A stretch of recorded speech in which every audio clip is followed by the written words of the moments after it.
Hi സുഹൃത്തുക്കളെ, അങ്ങനെ നെറ്റിന്റെ ജൂൺ 2025 കഴിഞ്ഞ സൈക്കിളിലെ റിസൾട്ട് വന്നിരിക്കുകയാണ്. ഒട്ടേറെ ഉദ്യോഗാർത്ഥികൾ I+ന്റെ ഉൾപ്പെടെ നമ്മളോട് ജയിച്ചു എന്നുള്ള കാര്യങ്ങൾ നമ്മളോട് പറയുന്നുണ്ട്. അതിന്റെ സന്തോഷത്തിലാണ്, അഭിമാനത്തിലാണ്. അതോടൊപ്പം തന്നെ നമ്മൾ ഇത്തവണ കട്ട് ഓഫിന്റെ ഒരു അനാലിസിസ് ആണ് ഈ വീഡിയോയിലൂടെ നമ്മൾ ഉദ്ദേശിക്കുന്നത്. ഓരോ വിഷയങ്ങളിലെയും പ്രധാനപ്പെട്ട സബ്ജക്റ്റുകൾ എത്രയൊക്കെയായിരുന്നു അതിന്റെ കട്ട് ഓഫ്, JRFന്റെ cut off, PhD cut off, net cut off എന്നൊക്കെ ഉള്ളത് നമുക്കറിയാം. കാരണം ഇനി പരീക്ഷ എഴുതാൻ ഉദ്ദേശിക്കുന്നവരെ സംബന്ധിച്ച് അത് വളരെ പ്രധാനപ്പെട്ടതാണ്. ഇത്തവണ ക്വാളിഫൈ ചെയ്യാൻ സാധിക്കാതെ പോയ ഉദ്യോഗാർത്ഥികളെ സംബന്ധിച്ചും ഈ കട്ട് ഓഫ് അനാലിസിസ് വളരെ ഇമ്പോർട്ടന്റ് ആണ്. കാരണം ഏത് ലെവലിൽ നിങ്ങൾ പഠിക്കുമ്പോഴാണ് നിങ്ങൾ ഉദ്ദേശിച്ച ലക്ഷ്യത്തിലേക്ക് എത്താൻ സാധിക്കുക എന്നുള്ളത് നിങ്ങൾക്ക് മനസ്സിലാവും. ഓക്കെ, അപ്പോൾ ഇത്തവണത്തെ ഒരു ടോട്ടൽ അനാലിസിസ് നോക്കുകയാണെങ്കിൽ 10,19,751 പേരാണ് ഈ പരീക്ഷയ്ക്ക് വേണ്ടി അപ്ലൈ ചെയ്തത്. അതിൽ 7,52,000 പേരാണ് പരീക്ഷ എഴുതിയത്. ഇത്തവണ പരീക്ഷ എഴുതിയത് 7,52,000 പേര്. ഓൾ ഇന്ത്യയിലെ കണക്കാണ്. അതിൽ എത്ര പേർക്കാണ് JRF കിട്ടിയതെന്ന് അറിയാമോ? 7,52,000 വെറും 5,269 പേർക്ക് മാത്രമാണ് JRF കിട്ടിയത്. അപ്പോൾ I+ന്റെ ഒക്കെ ഒത്തിരി ഉദ്യോഗാർത്ഥികൾ ഇതിനകത്തുണ്ട്. അപ്പോൾ എന്തുമാത്രം വലിയ നേട്ടമാണ് അവർ കൈവരിച്ചത് എന്നുള്ളത് നമ്മൾ ഈ ഒരു സംഖ്യയിൽ നിന്ന്, ഈ ഒരു നമ്പറിൽ നിന്ന് നമുക്ക് മനസ്സിലാവും. കാരണം 7,7.5 ലക്ഷം പേര് എഴുതിയതിൽ വെറും 5,000 പേർക്ക് മാത്രമാണ് ഇതിനകത്ത് JRF ക്വാളിഫൈ ചെയ്യാൻ സാധിച്ചത്. ദെൻ നെറ്റ് കിട്ടിയ ആളുകൾ, നെറ്റ് കിട്ടിയത് 54,000 പേർക്ക് മാത്രമാണ് നെറ്റ് കിട്ടിയത്. 7,52,000 54,000 പേര്, അതായത് 10% പോലും ഇല്ല, അതിലും താഴെ നിൽക്കുന്ന ഒരു സംഖ്യയിലുള്ള ആളുകൾ മാത്രമാണ് നെറ്റ് കിട്ടിയത്. പിന്നെ PhD only qualification, candidates qualified four PhD admission, അത് 1,28,000 പേർക്ക് PhD ചെയ്യാനുള്ള ക്വാളിഫിക്കേഷനിലേക്കും എത്തി എന്നുള്ളതാണ് ഇത്തവണത്തെ ഒരു ആകെ സംഖ്യ എന്ന് പറയുന്നത്. അപ്പൊ നെറ്റ് ക്വാളിഫൈ ചെയ്യുക, JRF ക്വാളിഫൈ ചെയ്യുക എന്നുള്ളത് നിസ്സാരമായിട്ടുള്ള ഒരു കാര്യമല്ല എന്നുള്ളത് ഈ ഒരു സംഖ്യയിൽ നിന്ന് നമുക്ക് പെട്ടെന്ന് തന്നെ വായിച്ചെടുക്കാൻ സാധിക്കുന്നതാണ്. നമുക്കിനി കട്ട് ഓഫിലേക്ക് പോകാം.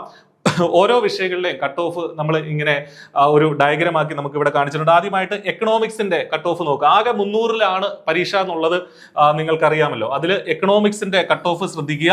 ഈ ബ്ലൂ ഡയഗ്രത്തിൽ കാണിച്ചിരിക്കുന്നത് JRFന്റെ കട്ട് ഓഫ് ആണ്. 198 മാർക്ക് വാങ്ങിയ ആളുകൾക്ക്, 198ഉം അതിന് മുകളിലും സ്കോർ ചെയ്ത, എക്കണോമിക്സിൽ സ്കോർ ചെയ്ത ആളുകളാണ് JRF നേടുന്നത്. ഇത് ജനറൽ കാറ്റഗറിയുടെ ആണ്, അതായത് അൺറിസർവ്ഡ് കാറ്റഗറിയുടെ കട്ട് ഓഫ് ആണ് ഇവിടെ കാണിച്ചിരിക്കുന്നത്.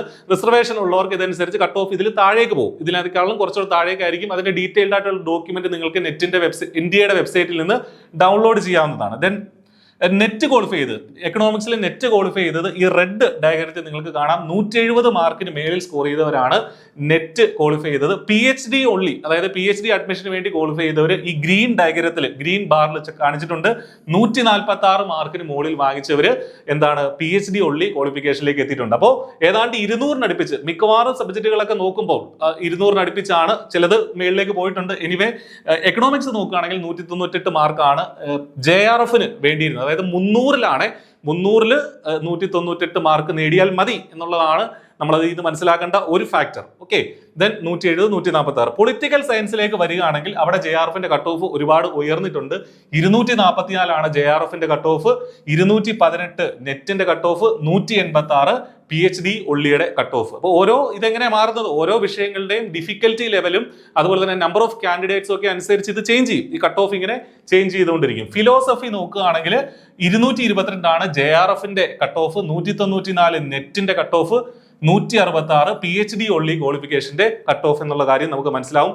സൈക്കോളജി നോക്കുകയാണെങ്കിൽ ഒത്തിരി പേര് എഴുതുന്ന ഒരു വിഷയമാണ് സൈക്കോളജിയുടെ JRFന്റെ കട്ട് ഓഫ് ഇത്തവണ ഒരുപാട് മേളിലാണ്. 248 മാർക്കാണ് സൈക്കോളജിയുടെ കട്ട് ഓഫ് എന്ന് പറയുന്നത്. കമ്പയർഡ് ടു അതർ സബ്ജക്ട് സൈക്കോളജിയുടെ കട്ട് ഓഫ് ഇത്തവണ കൂടുതലാണ്. JRF cut off 248.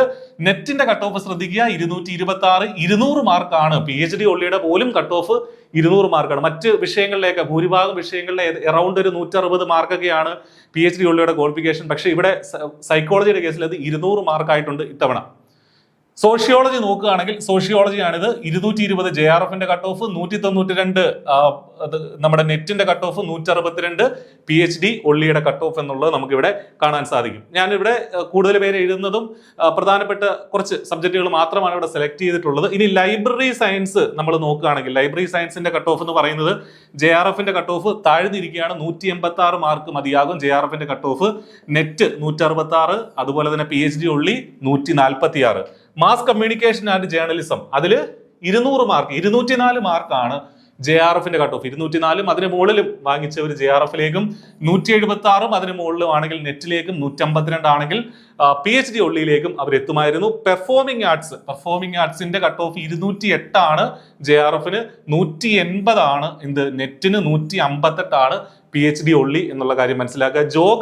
ജോഗ്രഫിയുടെ ഏതാണ്ട് 200 റേഞ്ചിലാണ്, 216 JRF, 192 നെറ്റ്, 164 PhD ഒള്ളി എന്നുള്ളതാണ്. ഏതാണ്ട് ഒരു 200-210 റേഞ്ചിലാണ് മിക്കവാറും സബ്ജക്റ്റുകളിലേക്ക് വന്നിട്ടുള്ളത്. ഫോറൻസിക് സയൻസ് നോക്കുകയാണെങ്കിൽ 196 ആണ് JRF. അധികം ആളുകൾ എഴുതാത്ത ഒരു സബ്ജക്റ്റ് ആണ്, അതുകൊണ്ടാണ് ഇങ്ങനെ താഴേക്ക് വന്നിരിക്കുന്നത്. 172 നെറ്റ്, 154 PhD ഒള്ളി എന്നുള്ളതാണ്.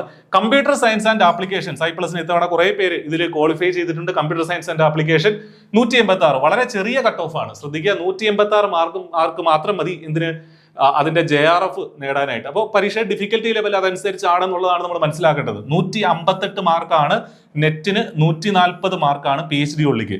ഇലക്ട്രോണിക് സയൻസിലേക്ക് പോവുകയാണെങ്കിൽ 196 മാർക്ക് മാത്രമാണ് JRFിലേക്ക് വരിക. 170 നെറ്റ്, 148 വാങ്ങിച്ചിട്ടുണ്ടെങ്കിൽ നിങ്ങൾ PhD ഒള്ളി ക്വാളിഫിക്കേഷനിലേക്ക് പോകും. അടുത്ത സെറ്റ് ഓഫ് സബ്ജക്റ്റുകൾ നോക്കുകയാണെങ്കിൽ ഹിസ്റ്ററി ഒരുപാട് പേര് എഴുതുന്ന പരീക്ഷയാണ്. ഇത്തവണ ഹിസ്റ്ററി അല്പം ടഫായിട്ടുള്ള ഒരു പേപ്പർ ആയിരുന്നു. വെറും 180 മാർക്ക് വാങ്ങിച്ച ഉദ്യോഗാർത്ഥികളെ സംബന്ധിച്ച് അവര് JRF ക്വാളിഫൈ ചെയ്തിട്ടുണ്ട് എന്നുള്ളതാണ്. 200 മാർക്ക് പോലും വേണ്ട എന്നുള്ളതാണ് ഹിസ്റ്ററിയുടെ ഇത്തവണത്തെ JRFന്റെ സിറ്റുവേഷൻ എന്ന് പറയുന്നത്. 180 മാർക്ക് മതി. 162 മാർക്ക് വാങ്ങിച്ചിട്ടുണ്ടെങ്കിൽ നിങ്ങൾക്ക് നെറ്റ് കിട്ടിയേനെ. 142 മാർക്ക് വാങ്ങിച്ചിട്ടുണ്ടെങ്കിൽ നിങ്ങൾക്ക് PhD ഒള്ളി ക്വാളിഫൈ ചെയ്യാനായിട്ട് സാധിച്ചേനെ.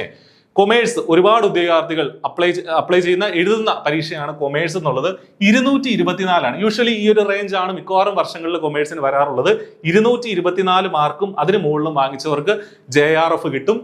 194 മാർക്കോ അതിന് മുകളിലോ വാങ്ങിച്ചവർക്ക് നെറ്റ്, 166 മാർക്കോ അതിന് മുകളിലോ വാങ്ങിച്ചവർക്ക് PhD ഒള്ളി എന്നുള്ളതാണ് അതിന്റെ സിറ്റുവേഷൻ.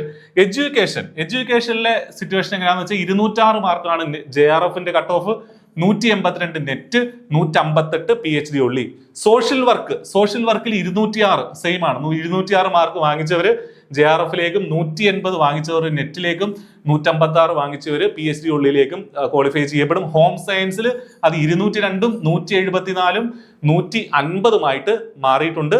മാനേജ്മെന്റിലേക്ക് നോക്കുകയാണെങ്കിൽ കട്ട് ഓഫ് കുറച്ച് കൂടിയിട്ടുണ്ട്. 218 മാർക്കാണ് മാനേജ്മെന്റിന്റെ JRFന്റെ കട്ട് ഓഫ്, 192 മാർക്കാണ് നെറ്റിന്റെ കട്ട് ഓഫ്, 170 മാർക്കാണ് നമ്മുടെ PhD ഒള്ളിയുടെ കട്ട് ഓഫ്. ഇതൊക്കെ ജനറൽ കാറ്റഗറിയുടെ ആണ് ഞാൻ പറയുന്നത്. അൺറിസർവ്ഡ് കാറ്റഗറിയുടെ ആണ്. റിസർവേഷൻ ഉള്ളവർക്ക് താഴേക്ക് കുറച്ചുകൂടെ കട്ട് ഓഫ് കുറയും. ഹിന്ദി സബ്ജക്ട് നോക്കുകയാണെങ്കിൽ 218 തന്നെയാണ് അവിടുത്തെയും. നമ്മുടെ നെറ്റിന്റെ JRFന്റെ കട്ട് ഓഫ് 190, 160 നെറ്റിന്റെയും PhD ഒള്ളിയുടെയും കട്ട് ഓഫ് എന്നുള്ള കാര്യം കൂടെ മനസ്സിലാക്കുക. ഇനി അടുത്ത സെറ്റ് ഓഫ് സബ്ജക്റ്റുകൾ നോക്കുകയാണെങ്കിൽ മലയാളം ഒരുപാട് ഉദ്യോഗാർത്ഥികൾ I+ന്റെ തന്നെ ഇത്തവണ JRF ഒക്കെ നേടിയ കുറെ കുട്ടികളുണ്ട്. 206 മാർക്കായിരുന്നു ഇത്തവണത്തെ മലയാളത്തിന്റെ JRFന്റെ കട്ട് ഓഫ്. 180 മാർക്കാണ് നെറ്റിന്റെ കട്ട് ഓഫ്, 158 മാർക്കായിരുന്നു PhD ഒള്ളിയുടെ കട്ട് ഓഫ് എന്നുള്ളത് മനസ്സിലാക്കുക. സംസ്കൃത് എഴുതിയ കുറെ കുട്ടികളുണ്ട്. 224 ആണ് JRFന്റേത്, 198 NET, 166 PhD only. Then Arabic നോക്കുകയാണെങ്കിൽ 230 മാർക്കാണ് അറബിക്കിന്റെ JRF കിട്ടാനായിട്ട് വേണ്ടിയിരുന്നത്. 206 മാർക്ക് നെറ്റ് ക്വാളിഫൈ ചെയ്യാനും അസിസ്റ്റന്റ് പ്രൊഫസർഷിപ്പ് ക്വാളിഫൈ ചെയ്യാനും 170 മാർക്ക് നമ്മുടെ PhD ഒള്ളി കിട്ടാനുമായിട്ട് ഉണ്ടായിരുന്നു. ഇംഗ്ലീഷിന്റെ കട്ട് ഓഫ് ഇത്തവണ ഞാൻ നേരത്തെ നമ്മുടെ മറ്റ് കമ്പ്യൂട്ടർ സയൻസിന്റെ ഒക്കെ പറഞ്ഞതുപോലെ വളരെ ഡിഫിക്കൽറ്റി ലെവൽ കൂടിയൊരു പരീക്ഷ തന്നെയായിരുന്നു. പേപ്പർ 2 വളരെ ബുദ്ധിമുട്ടായിരുന്നു എന്നുള്ളത് ഒരുപാട് ഉദ്യോഗാർത്ഥികൾ പറഞ്ഞിട്ടുണ്ടായിരുന്നു. എങ്കിലും അത് ക്രാക്ക് ചെയ്ത കുറെ കുട്ടികൾ നമുക്കുണ്ട്. അപ്പൊ അതിന്റെ കട്ട് ഓഫ് ശ്രദ്ധിക്കുക. JRF വെറും 188 മാർക്ക് വാങ്ങിച്ചാൽ ഇംഗ്ലീഷിൽ JRF ഇത്തവണ ക്വാളിഫൈ ചെയ്യാനായിട്ട് സാധിക്കും. 188, 200 പോലും വേണ്ട. 166 ആണ് അസിസ്റ്റന്റ് പ്രൊഫസർഷിപ്പിന് മാത്രം വേണ്ട കട്ട് ഓഫ് എന്ന് പറയുന്നത്. 166 ആണ്. 146 PhD ഒള്ളിയുടെ കട്ട് ഓഫ്. ഫിസിക്കൽ എഡ്യൂക്കേഷനിലേക്ക് പോകുമ്പോൾ 206 മാർക്കാണ് JRF, 178 അസിസ്റ്റന്റ് പ്രൊഫസർഷിപ്പ് അല്ലെങ്കിൽ നെറ്റ്, 152 നമ്മുടെ PhD ഒള്ളി.